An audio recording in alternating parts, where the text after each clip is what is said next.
moi je suis psychiatre et pédopsychiatre. Ouais. Moi je suis référent de la consultation en psy, enfin de l'offre de soins psy de la maison d'arrêt de Villepinte. D'accord. Donc j'y suis à 70%. Mhm. Et donc je coordonne le projet médical psy. Vous intervenez sur l'ensemble de la France ou uniquement Non, nous on est uniquement, moi je suis l'équipe à Villepinte. D'accord. Uniquement à Villepinte. D'accord. Donc on voit tous les, c'est-à-dire qu'on voit tous les détenus qui font des demandes de suivi. Ah, c'est sur demande. Alors, c'est sur demande des détenus, donc il y a des les unités de soins en milieu carcéral, ça fonctionne globalement comme des CMP à l'extérieur de l'hôpital. C'est-à-dire que soit c'est les détenus qui font des demandes et on répond aux demandes avec les listes d'attente, mais on répond aux demandes des détenus. Soit quand il y a des problèmes inquiétants, donc on peut être sollicité par les centres pénitentiaires pour évaluer un risque suicidaire, pour évaluer un trouble du comportement.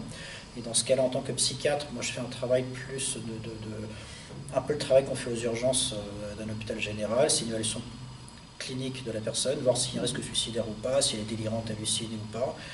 Si elle ne l'est pas, elle reste en détention. Et s'il y a une inquiétude, on peut faire des hospitalisations. Quel lien vous pouvez établir, en quoi vous êtes amené à côtoyer des personnes radicalisées et quel lien vous pouvez voir entre radicalisation, troubles psychiques? Est-ce que les personnes radicalisées ont des troubles, vice-versa? Est-ce que les personnes qui ont des troubles peuvent se radicaliser? Alors, oui, dans les deux cas. Alors, bon, le lien, il existe. Il n'est pas systématique, il n'est même pas majoritaire, mais il existe et souvent pour des cas très très compliqués, les cas les plus difficiles. C'est-à-dire qu'à la maison d'arrêt de Villepinte, moi j'ai vu, dans le cadre des entretiens arrivants, tout détenu qui arrive voit un médecin dans les 24 heures qui suivent son arrivée. S'il est diabétique, on lui redonne son insuline, tout bêtement. Si la personne tient des propos incohérents pour voir s'il a un trouble psychiatrique ou pas, donc pour une évaluation. Donc c'est la loi. Donc les gens rencontrent un médecin généraliste et psychiatre. Donc moi j'ai rencontré, dans ce cadre-là, depuis 2015, j'ai rencontré environ 70 détenus étiquetés association malfaiteurs en vue de commettre des actes de terrorisme. Donc ça c'est le jargon juridique, c'est les AMT. Dans le jargon pénitentiaire, on les appelle les TIS, les terroristes islamistes.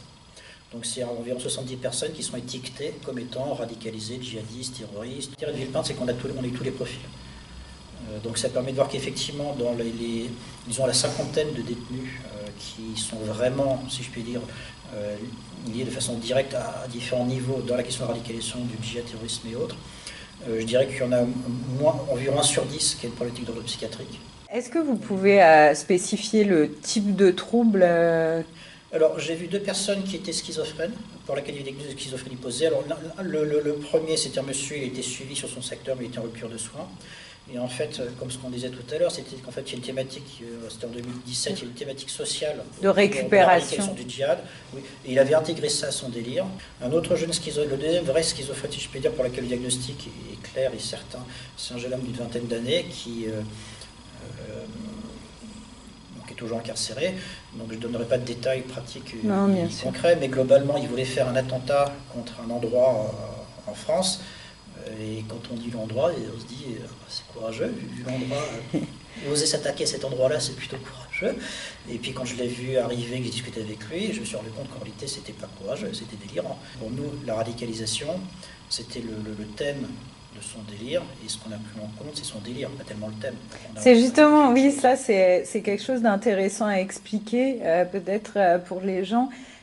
Comment le délire de la schizophrénie peut justement emprunter des thématiques sociales ou d'une époque, puisque c'est des choses qui peuvent se repérer, mais en dehors de l'époque dans laquelle on vit, il faut dire aussi, je ne sais pas si vous pouvez préciser, l'importance aussi de la religion et de la croyance, à ce que j'ai pu voir de mon côté, au sein de même du délire schizophrène, c'est-à-dire qu'en dehors de la radicalisation islamique, la thématique même de la religion peut être un thème de la croyance, peut être un thème de délire qui est aussi prégnant dans la schizophrénie. Oui, alors que les schizophrènes, les patients qui ont des troubles psychotiques délirent sur les thématiques d'actualité, c'est connu c'est décrit depuis l'aliénisme au XIXe siècle, donc ça c'est absolument pas nouveau. Quand j'étais psychiatre, là au moment de 1999-2000, au moment de passage à l'an 2000, j'ai eu plusieurs personnes qui ont déliré sur la thématique de l'Armageddon, la fin des temps. Donc ça c'est quelque chose qui est assez connu, que les gens empruntent les thèmes actuels. Au-delà des thèmes actuels, effectivement, les délires mystiques sont aussi tout à fait connus et décrit depuis très très longtemps. Et donc effectivement, ce qui est problématique, c'est que l'actualité quotidienne qui mélange un sujet extrêmement fort et angoissant pour tout le monde et déstructurant sur le plan psychique, et puis une thématique qui est présente depuis que l'humanité existe, depuis que la psychose existe dans l'humanité, qui est la question du mysticisme et du délire religieux, l'identification de la divinité. En fait, on voit que ces deux conjonctions de phénomènes font que certaines personnes peuvent s'approprier des choses complètement délirantes et avoir des discours relativement structurés, ordonnés, et vraiment donner libre cours, pas uniquement à des éléments délirants, mais même à des passages à l'acte, comme ce jeune de 20 ans j'ai rencontré celui-là, il y en a d'autres. Alors, là encore, il y en a d'autres, donc c'est pas une personne individuellement, c'est des mécanismes psychiques qui existent. Ce n'est pas non plus la majorité des gens radicalisés djihadistes. Même si vous l'avez un petit peu précisé, donc vous êtes psychiatre en milieu pénitentiaire, est-ce que vous pouvez décrire en quoi ça consiste, votre intervention? Donc l'intervention de tout médecin psychiatre en milieu pénitentiaire comme de tout médecin généraliste, premièrement, il y a d'abord une mission de repérage au moment de l'incarcération. S'assurer que la personne, si elle a une pathologie, qu'elle va être soignée, si elle a des soins chroniques de l'insuline pour le diabète, qu'elle puisse l'avoir le jour même, puisque c'est une urgence vitale. Si des patients sont schizophrènes connus et incarcérés, qu'on puisse réintroduire le neuroleptique ou poursuivre le traitement s'ils l'avaient. Donc il y a déjà cette mission de repérage diagnostic et de continuité des soins. La seconde mission, c'est que les détenus peuvent rester incarcérés des mois, si ce n'est des années, en prison. Donc, il y a des pathologies intercurrentes qui peuvent survenir. Au bout de quelques mois, un an, ils peuvent avoir des éléments de dépression, des idéations suicidaires. Aussi, ce qu'on constate fréquemment dans les moments délirants aigus, c'est que ce sont des gens qui, en fait, ne se sont pas mis à délirer en prison. La prison ne crée pas de troubles psychiatriques. Hormis la dépression, le risque suicidaire, la prison ne crée pas de schizophrénie, elle n'induit pas la psychose. Par contre, ça peut être une circonstance où se révèle une pathologie qui était déjà existante, qui n'avait pas été repérée, ou qui était à bas bruit, ou qui était prête à éclore, si je puis dire. Question 2, c'est sur votre ouvrage. Donc votre ouvrage En prison, Paroles de djihadistes, il est paru chez Gallimard en 2018, donne la parole à des djihadistes de Daesh et vous êtes intéressé au fantasme des djihadistes. Est-ce que vous pouvez nous citer quelques-uns de ces fantasmes et nous expliquer en quoi leur parcours peut être inspiré par une forme d'idéalisme dans les fantasmes? Beaucoup des djihadistes, donc le terme de djihadiste, moi je le réserve vraiment pour ces jeunes qui voulaient partir en Syrie, soit et qui se sont retrouvés en prison, soit parce qu'ils se sont fait incarcérer en route pour y aller, à l'aéroport, à la douane ou ailleurs, ou alors sont partis en Syrie, ont vu ce qui s'est passé et sont revenus. Ils se sont fait incarcérer. Les revenants. Mais pour moi, le djihadiste, c'est vraiment pas uniquement le radicalisé ou c'est pas non plus le terroriste, c'est vraiment la personne qui a fait cette démarche de vouloir partir en Syrie, qui a réussi ou pas, mais qui a fait cette démarche. Moi, ce que je constate, c'est beaucoup de jeunes. La moyenne d'âge, ça va se situer plutôt vers les 22-23 ans, donc des jeunes gens. Je n'ai pas rencontré de femmes, parce que je travaille à une maison d'arrêt de Villepinte, qui est une maison d'arrêt pour hommes, donc il n'y a pas de femmes. Donc la problématique est un peu distincte pour les femmes, même s'il y a des points communs. Mais pour les jeunes garçons, ce que j'ai constaté, c'est que beaucoup de ces jeunes, ça tourne beaucoup autour de jeunes qui ont une certaine immaturité sur le plan affectif. Des jeunes qui sont souvent, pas nécessairement en rupture sociale, des marginalisés ou autres, mais qui sont dans le quotidien de leur vie, dans le passage à la vie adulte, se sentent pas à leur place, mal à l'aise. Des jeunes qui disent, beaucoup me disaient, il me manquait quelque chose, j'avais besoin de quelque chose. Alors, quand on creuse un petit peu, ça se superpose à deux niveaux. À un niveau conscient, ils disent, j'avais besoin d'une cause à défendre, la religion pure, l'islam, peut sauver le monde. Une recherche de sens. Une recherche de sens, d'engagement. Assad est un assassin, il faut le tuer. D'ailleurs, même François Hollande disait que c'est un assassin, il faut le bombarder. Donc, je voulais aller en Syrie pour me battre pour les femmes et les enfants, les civils. Donc, une quête de sens, d'engagement. Quête de fraternité aussi, beaucoup. Ce sont souvent des jeunes qui sont en rupture complète avec leur famille et qui vont avec leurs copains. Ce que j'ai constaté, c'est qu'en général, ils partent rarement seuls et rarement à plus de 8 ou 9. En général, ils sont toujours 2, 3, 4, 5. Une sorte de fratrie. Une fratrie de reconstitution, une fratrie qu'on a choisie. Symbolique. Oui, une fratrie symbolique qu'on a choisie, qu'on a constituée. Donc il y a ce niveau très très conscient dont il parle facilement. Et puis il y a des choses dont il parle beaucoup moins, voire pas. C'est souvent effectivement ce désir pas uniquement de s'engager pour aider les autres dans un côté altruiste, mais c'est aussi un côté assez narcissique, de pouvoir se prouver à soi-même qu'on est un homme, un guerrier, un héros, qu'on est viril. Moi, j'avais beaucoup de jeunes qui m'ont dit moi, je ne voulais pas nécessairement me battre en zone de guerre, j'avais pas envie de mourir, Mais je m'étais dit, si je suis l'entraînement, c'est viril, tirer une Kalachnikov, à balles réelles, et puis quand je reviendrai en France, bah, je serai un héros, j'aurai toutes les filles dans mon lit, etc., etc. Donc ce mélange à la fois sincère d'engagement altruiste, de motivation personnelle assez narcissique pour combler des défaillances narcissiques, une immaturité affective, un isolement affectif. Moi, j'ai constaté que c'est plus souvent des problématiques d'isolement affectif que de problématiques d'isolement social, économique, de gens à la rue, sans argent. Il y a quelques personnes marginalisées qui étaient à la rue, il y en a, mais ce n'est pas la majorité. D'accord. Et quelle relation les djihadistes, même si évidemment on ne peut pas faire de généralité, ont à la religion? Est-ce que la religion, elle est un prétexte ou est-ce qu'à votre avis, elle est vraiment un moteur du passage à l'acte violent?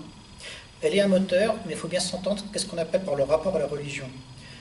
La religion, c'est un peu comme disait Marcel Mauss, hein, c'est un phénomène social total, c'est un fait social total où on peut rentrer dans la religion par différentes approches.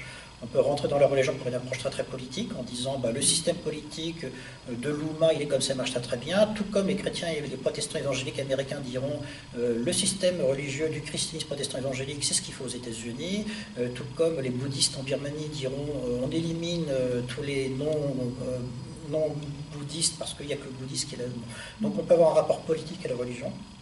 On peut avoir un rapport très très théologique à la religion en se disant moi je me coupe du monde et je vais dans un monastère parce que la parole divine c'est dans le silence, le calme et c'est un rapport personnel à Dieu. Donc c'est pas dans le monde politique, c'est pas dans le monde social et donc je m'en vais dans mon monastère dans le désert. Et on peut avoir un rapport, ce que j'appelle moi le rapport mythologique à la religion. Et moi ce que j'ai constaté c'est que la plupart de ces jeunes ne sont pas dans un rapport théologique ou politique à la religion, mais dans un rapport mythologique. C'est ce que vous dites dans votre livre. Oui. Beaucoup de ces jeunes connaissent très peu, voire pas les textes. Beaucoup de ces jeunes me disent même moi je ne suis pas croyant, j'y connais rien, mais ce qui apprend en sérieux c'est leur désir de connaître et de comprendre. Ils disent c'est pas en France que je pourrais apprendre, il faut que j'aille là-bas parce qu'il n'y a que là-bas qu'ils ont la vraie religion. Et quand on leur demande, quand je parle avec eux de cette vraie religion, c'est effectivement ce côté mythologique, c'est ce côté, l'islam est né là-bas, c'est le pays de Cham. Il y a la ville de Dabik qui est une ville qui est l'équivalent de l'Armageddon. Dans la Bible, c'est la ville où il y aura la bataille de la fin des temps, où le monde musulman contre le monde chrétien va s'affronter dans une lutte. Et à la fin de cette bataille dans la ville de Dabik, il y aura l'Armageddon et le monde entier deviendra musulman. Donc il y a ce côté très très mythologique, très très mythique des temps anciens. Bon, les salafs salis dont on parle, les plus prédécesseurs, les ancêtres, pour eux c'est le chevet à table ronde. Les piliers de l'islam, ils ne les connaissent pas trop, mais que les salafs salis étaient les compagnons de Mahomet, sabre clair dans le désert, à cheval, ils allaient conquérir le monde entier, c'est ça qui leur parle, c'est ce côté héroïque, d'aventure, d'engagement. Est-ce que justement cette tendance, c'est très intéressant que vous décrivez, peut s'enraciner dans notre époque et dans notre culture? Est-ce que ça peut avoir un lien, cet attrait, avec la société telle qu'elle est aujourd'hui Alors, je pense qu'il y a un lien en ce sens où c'est quelque chose qui manque énormément à la société. On est une société, alors c'est une banalité, mais c'est toujours bien de redire les banalités. Ouais. On est une société de consommation, de loisirs, une société où on veut le zéro risque, on veut qu'il n'y ait plus de problèmes, plus d'accidents de voiture, plus de maladies, plus rien. On fantasme sur le transhumanisme pour guérir l'humanité de toutes les maladies. Bon. On est une société du confort et autres. Beaucoup de jeunes, ça leur convient absolument pas. Beaucoup de jeunes, pour passer à l'âge adulte, devenir vraiment eux-mêmes des hommes et pas simplement les enfants de leurs parents mais pour que leur vie, ils ont besoin d'une aventure, d'un passage initiatique. Rite de passage, on appelle ça. Ils ont besoin de rite de passage, ils ont besoin d'une initiation au monde des adultes. Et ça, c'est quelque chose qui manque énormément. Et donc, moi, j'ai vu plusieurs jeunes qui m'ont dit on voulait aller là-bas parce que c'était là-bas qu'on arriverait globalement à se découvrir nous-mêmes, découvrir le monde, comprendre le monde. Quand ces jeunes disent c'est pas en France qu'on peut apprendre le véritable islam, c'est là-bas, on ne peut pas le comprendre sur le plan théologique. Les meilleurs théologiens ne sont pas nécessairement en Syrie, il y a des théologiens très très bien en France. C'est pas sur le plan de la politique non plus, c'est vraiment sur le plan mythologique de ce parcours initiatique. Ce qui les intéresse, c'est pas tellement d'aller avoir la connaissance, ce qui les intéresse, c'est de faire un cheminement, d'aller dans un ailleurs, d'aller vers quelque chose d'autre pour devenir eux-mêmes. Ils ne connaissent pas trop, mais moi ça me fait penser à cette phrase de Joseph Conrad, qui dans un roman qui était autobiographique, il disait cela, en parlant de lui-même, je ne sais plus grand-chose, je ne savais pas ce que j'attendais, peut-être rien d'autre que cette particulière intensité de vie qui est l'essence même des aspirations de la jeunesse. Ouais, c'est vraiment ça, je pense, effectivement. J'ouvre sur cette dernière question parce que je pense que c'est une question que se posent beaucoup de personnes.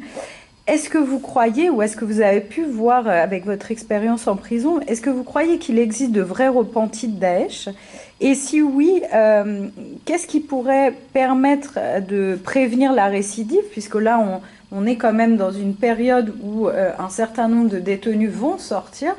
Et croyez-vous qu'une prise en charge psychique ou psychologique puisse permettre d'aider ces personnes à se réinsérer dans la société? Alors, pour un certain nombre, oui, peut-être pas pour tous. Quelqu'un comme Abdeslam, donc, qui était dans les commandos du 13 novembre, je doute que les choses soient simples. Mais pour beaucoup, oui. Alors, la question des repentis, on estime environ 1700 Français qui sont partis sur place. 300 ou 400 au moins, si ce n'est plus, sont morts de façon certaine. Peut-être autant sont morts, mais bien qu'on n'en ait pas la preuve. Mais il y en a environ 300, 400, peut-être 500 qui sont revenus en France. Ceux qui sont revenus l'ont fait de leur propre choix. Pour autant, n'ont pas commis d'actes de terrorisme. Certains même sont revenus en 2012, 13, 14, avant les attentats Charlie Hebdo, étaient sous main de justice à l'extérieur, donc vivaient chez eux. Donc ils allaient pointer tous les jours au commissariat, mais ils n'ont jamais commis d'acte alors qu'ils auraient pu prendre un couteau, une voiture, et dans la minute, ils tuaient des personnes qui faisaient l'attentat. Ils ne l'ont pas fait. Parce que moi j'en ai vu plusieurs qui m'ont dit, on est allé là-bas, on a vu ce que c'était, on a compris qu'ils nous mentaient, que c'était parce qu'on nous disait dans les vidéos de recrutement, dans les pages de recrutement, et donc on a voulu rentrer parce que globalement, ils passent plus de temps à se battre entre eux que contre Assad. En fait, beaucoup ne connaissent pas du tout l'islam, et en fait, ce sont des anciens militaires de Saddam Hussein qui veulent remettre un État totalitaire et qui sont encore pires dictateurs que l'était Assad. Donc beaucoup sont extrêmement déçus, ils se disent, moi, je reviens en France parce que je ne veux pas participer à ce qu'est une guerre civile, qui n'a rien à voir avec l'islam tel que je le concevais, dans mon rapport mythologique, qui est ce qu'il est, mais en tout cas, il n'est pas ce que je cherchais. Donc, beaucoup sont revenus. Ces gens-là, je pense que la question pour eux, ce n'est pas de se dire est-ce qu'ils sont désengagés de la religion ou autre. La question, c'est est-ce qu'ils ont compris que la violence est une impasse? Est-ce qu'ils vont accepter l'idée qu'on peut avoir des idées radicales, mais qu'on ne peut pas pratiquer la violence, se servir du Kalachnikov pour la mettre en avant? Donc, la question de prendre en charge ces gens, je pense qu'il faut bien cerner la question. Est-ce qu'on veut leur faire renoncer à l'islam? Et là, c'est un échec complet, ça ne pourra pas marcher. Au contraire, ça va les conforter dans leur idée, dans leur recherche. Est-ce qu'on est dans leur idée de dire vous avez vos croyances qui sont ce qu'elles sont, on ne les partage pas, mais on peut les comprendre. Ce qu'on vous demande, c'est comme jadis les anciens terroristes d'action directe, le renoncement à la violence. Renoncer à la violence pour mettre en œuvre des idées. Vous avez le droit de manifester dans les rues de Paris avec des banderoles en disant la charia en France. Il y a peu de chances que ça arrive. Vous avez le droit, vous avez une liberté d'expression, vous avez une liberté de penser, mais dans le cadre du contrat social démocratique républicain. On n'agresse pas les gens, on n'impose pas le vol intégral, on n'impose pas la nourriture cachère. On peut demander par des voies démocratiques à ce que ça soit fait.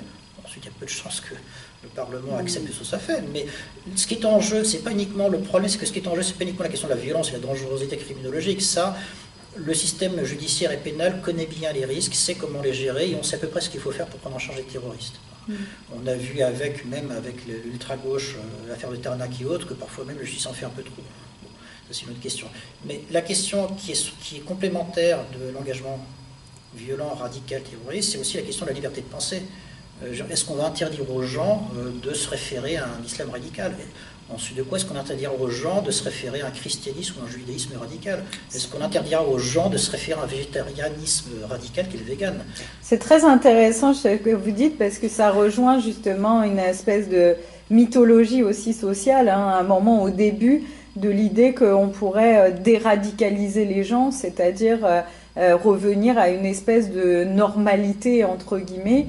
Et dans cette recherche, vous avez raison, il y a eu, je pense, parce que l'idée c'est le renoncement à la violence et non pas le renoncement aux convictions qui en soi sont le propre de tous les... La déradicalisation, moi j'assimile ça avec toutes les réserves possibles, mais c'est une estimation qui vaut ce qu'elle vaut.